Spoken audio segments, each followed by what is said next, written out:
Hello guys, and welcome to the first ever subscriber Q&A, although I did do one like last year, so you know, it was a few weeks ago, but it was in 2016. Basically, in these videos, you guys are going to ask me your questions down in the comment section down below, and then I will respond to them. So let us try this out, see how it goes. I will be answering 3 questions today, so definitely leave me your questions down below so I can continue to keep this show going.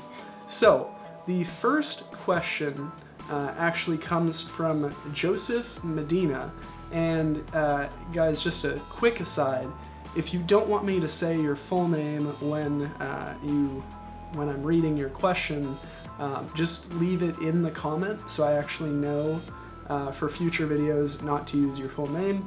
But this comes from Joseph Medina, and he says, my question is, what do you think of Oak and Oscar watches, in particular the Sanford model? I'm in love with the watch design, but I'm not sure if they're worth the money. Love the content, keep it up. So my response to this comment was, from my limited knowledge, it seems the stop rod movement in the Sanford model is comparable to an ETA movement. In that case, you have to compare the Sanford to other GMT pieces from Swiss manufacturers. Honestly, I don't know enough to judge, but I do believe $2K for a Swiss GMT is a good deal. I would look at the market though. Glad you're enjoying the videos. Thanks for watching, Josh. Alright guys, so let's talk about this a little bit more. Since answering the question, I've actually done a very slight amount of research on GMT pieces that are available currently, and I found a few from Hamilton, some that looked good, some that looked not so good, in around the $600 to $800 price category. So if you're looking for a Hamilton GMT, if you're going to get a really good one, and you go gray market, you're looking for at about $1,000. Now, that's from a trusted and established Swiss brand that's kind of in the middle of the road, whereas Oak and Oscar is kind of this new and independent brand. They don't have much of a track record from my understanding, so you do have to take that into consideration. Another thing to think about is you can get some pretty decent looking Tag Heuers. Yes, I said Tag Heuer. I'm not a big fan of a lot of their watch designs personally. I think they take the racing thing a little bit too far with a lot of their watches. But that being said, I found some very classy GMT pieces that looked astounding for $1,500 to $2,000. So at that point in time, you have to weigh your options between an Oak and Oscar and a Tag Heuer, because those are the most equal comparisons that I could find.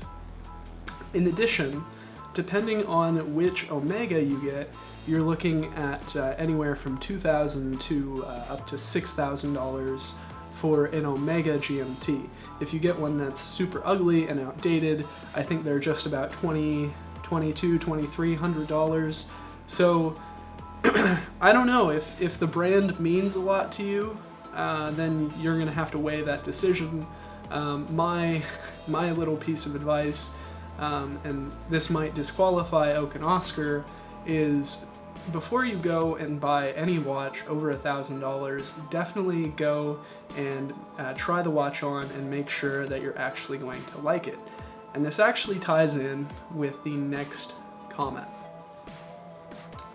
So the next comment actually comes from Rashid, and I hope I'm pronouncing that correctly.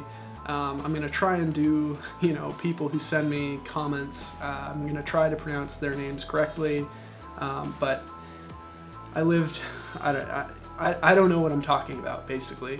So he says, I'm thinking about getting the Tissot T-Classic automatic Locle, again, horrible pronunciation, T41.1.43.33, or the Hamilton Jazzmaster Viewmatic automatic H32515.155. Any thoughts? And hopefully the Josh that edits this will have some pictures available for you. So my response was, they are fairly similar watches specs-wise. I think I was looking at the water resistance, the size, and also the type of glass. So aside from design, it's hard to justify paying more for the Hamilton. I think they're both fairly capable watches. I would suggest going to a shop and trying on the Hamilton, as I was enamored with this model before going in and seeing it for myself. So this is actually a true story. I went into an authorized dealer and I tried on a few Hamiltons, and I actually decided to purchase the Hamilton that I have now instead of the Hamilton that Rashid mentioned in his comment. So that being said, honestly, I think I favor the Tissot just a little bit more. I did kind of talk about how the designs are completely different. Personally, my watch collection is kind of oversaturated with those plain industry style dress watches, so I think that's why I would pick the Tissot over the Hamilton in this case. Also, I completely forgot to mention that the Tissot is, I think, a few $100s or $100 less than the Hamilton. So, again, if you're going to save the money and get a watch that looks and feels, fairly similar and, have the same movement, then I am all for that. So, we have the last comment that I'm going to address in this little video.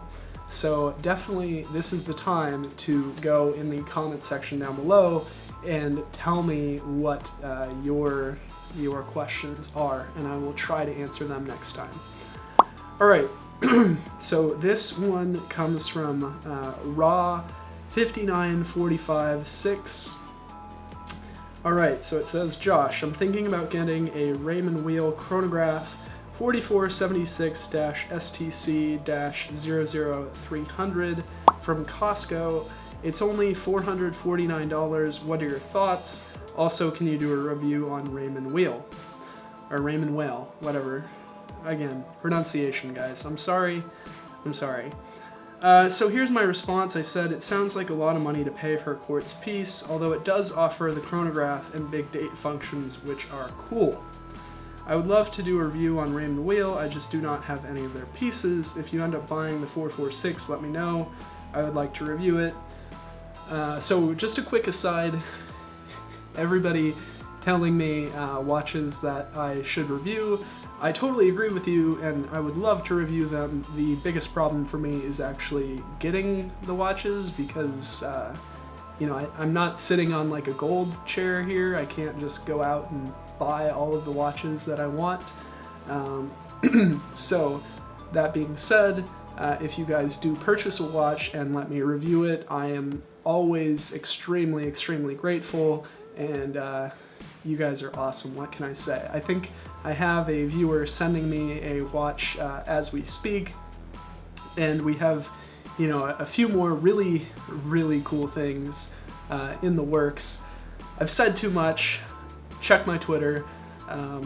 Anyway, I think $450 is a lot to pay for a quartz chronograph because you can get some really interesting dress pieces that are automatic pieces for that money. Now that being said, I think that this, this Raymond Weil had a chronograph and a big date function.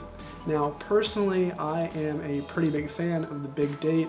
I think, people either like Cyclops or they love big dates. I think I am, more on the big date side, although I do want a Submariner eventually. So I do think the big date is kind of outstanding for this price, and it's something that you can't really find for this price, especially in automatic watches. Now that being said, the temptation to buy quartz pieces is very strong. They're cheaper, you get more functionality out of them, and honestly, like, this is very compelling. This is like, I kind of want to buy this watch. At the same time, you know, I'm all about supporting the automatic watch industry, whether that be Japanese or Swiss movements.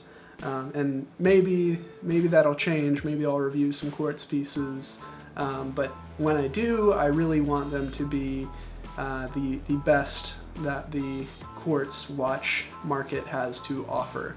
But that being said, and I've said this before on the channel, but it bears reiterating, just because I wouldn't buy any or all of these pieces, or just because my opinion doesn't line up with yours, that doesn't mean that you should listen to me. It means that you should just, you know, take into consideration my viewpoint and make the decision for yourself, because I'm not here to tell you what to do. I'm here to, you know, entertain you guys and help build a bigger and better and, you know, a nicer watch community. So I hope that you guys really enjoyed this subscriber Q&A.